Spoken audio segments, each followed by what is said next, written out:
Maintenant, quelqu'un qui a une infection.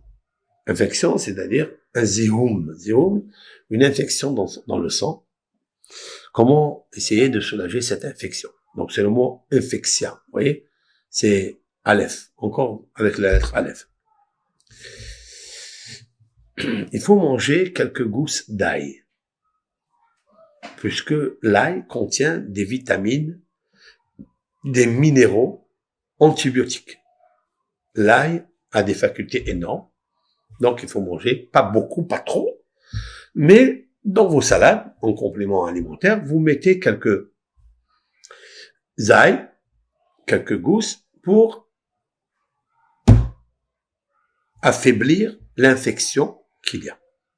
Des fois, l'ail, il sert pour une prise interne et même pour ce qui concerne des maladies cutanées, de la peau, etc.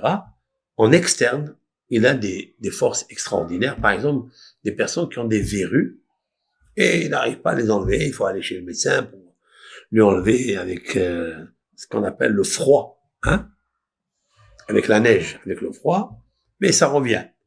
Vous prenez de l'ail, vous frottez là où, le site où il y a les verrues dans votre corps. Ça existe de partout, hein, les verrues. Ça peut être sur les aisselles, ça peut être sur le ventre, ça peut être dans les organes génitaux. Ils y sont de partout. On prend de l'ail et on frotte convenablement la partie.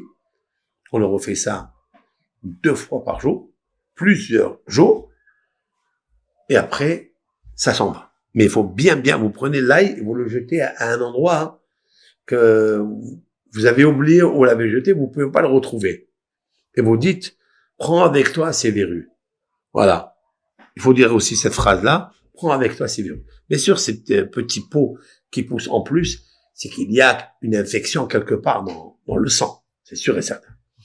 Bien la transpiration, bien des surplus de nourriture, de graisse qui provoquent tous ces saletés qui viennent à l'extérieur.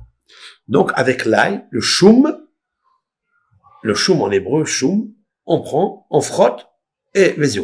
Donc, ça enlève en interne une infection, et ça enlève aussi en externe des infections, des boutons.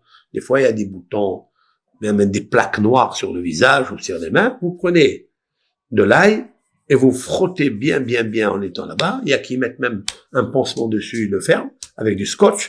Comme ça reste en contact de la plaie. Et après quelques jours, il voit que sa peau s'éclaircit, ses verrues tombées. Mais il faut le répéter plusieurs fois. Donc, concernant l'infection, nous allons dire une deuxième posologie. Il doit manger des fruits. Beaucoup de fruits. Les fruits sont riches en vitamines, toutes les vitamines, dans tous les fruits. Il y a du magnésium, potassium, par exemple, de l'orange. Prendre de l'orange, la clémentine. Ouais. Il y a beaucoup d'études qui ont été faites concernant la consommation de fruits frais, riches en vitamines, riches en minéraux, comme les oranges, comme les clémentines aujourd'hui. Grâce à Dieu, il y a tout cela. Et le fait de se servir de ça, eh bien, ça amène à réguler la glycémie, ça amène à réguler ce qu'on appelle la hatzdam gavoa, c'est-à-dire l'hypertension. L'hypertension, ça aussi, c'est un phénomène qui fait des ravages, d'accord? Et nous pouvons transformer complètement la donne en mangeant, consommant des fruits ou bien des jus frais. Ah, bien sûr, il y a des fruits comme le pamplemousse qui est très très bon, mais pour certaines personnes, comme les femmes enceintes ou comme les femmes qui allaitent, etc., le pamplemousse est déconseillé. Le jus d'orange, c'est très bien. Le jus de pomme, encore, c'est magnifique. Je conseille juste un tout petit peu quelque chose, c'est de mettre dans ces jus un tout petit peu, petite cuillère à café, de vinaigre de pomme. De vinaigre de pomme dans tous ces jus pour arrêter l'infection. Ne me demandez pas pourquoi, mais je suis sûr que ça pourrait marcher. Maintenant, demandez à vos médecins traitants, demandez-lui ça. De toute façon, tous ces remèdes, c'est bien d'avoir son conseiller, son médecin, son professeur, bien que des fois, les professeurs, ils te disent que tout ça, c'est que des placebos, et que ça aide pas. C'est pas vrai. C'est pas vrai. C'est archi faux.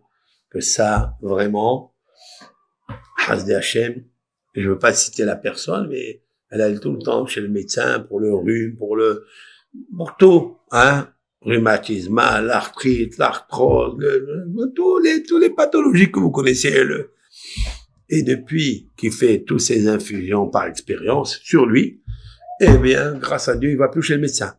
Il connaît plus la porte du médecin. Voilà. Mais il faut savoir dosage, il faut savoir les quantités, il faut pas abuser de chaque chose, comme de partout. Donc voilà cette deuxième petite recette sur l'infection du corps. Bon, vous avez des infections, par exemple, cutanées, extérieures. La même chose. Vous prenez du romarin, ouais, vous le faites cuire, vous prenez l'eau et vous lavez avec. L'huile de romarin, c'est magnifique. L'huile essentielle de romarin, l'huile essentielle ou bien le miel de romarin, c'est très très bon en interne et en externe pour réguler les infections, pour réguler l'hypertension. Très important ça.